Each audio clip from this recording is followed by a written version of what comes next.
नागपुरात हिंसाचार झालेल्या परिसरात अद्यापही चोख सुरक्षा व्यवस्था आहे। संशयास्पद हालचालींवर पोलिसांची करडी नजर आहे। संचारबंदी हटवल्याच्या 4 दिवसानंतरही पोलीस सतर्क आहेत। महाल परिसरात मोबाईल सर्व्हिलन्स व्हॅन तैनात आहे।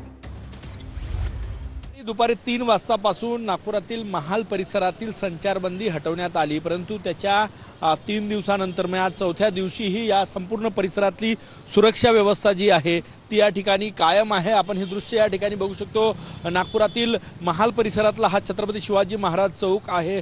या ठिकाणी राज्य राखीव पोलीस दलाचे जवान तैनात आहेत। नागपूर पोलीस आणि दंगा नियंत्रण पथक सुद्धा या ठिकाणी तैनात करण्यात आलेलं आहे। त्यासोबतच बारीक नजर प्रत्येक संशयास्पद व्यक्तीवर ठेवण्यासाठी मोबाईल सर्व्हिलन्स व्हॅन सुद्धा या ठिकाणी तैनात करण्यात आलेले आहे। नागपुरातील महाल परिसरातला हा छत्रपती शिवाजी महाराज चौक, त्यानंतर भालदारपुरा, चिटणीस पार्क चौक, हंसापुरी आणि मोमीनपुरा या सगळ्या परिसरात आजही सुरक्षा व्यवस्था तैनात आहे।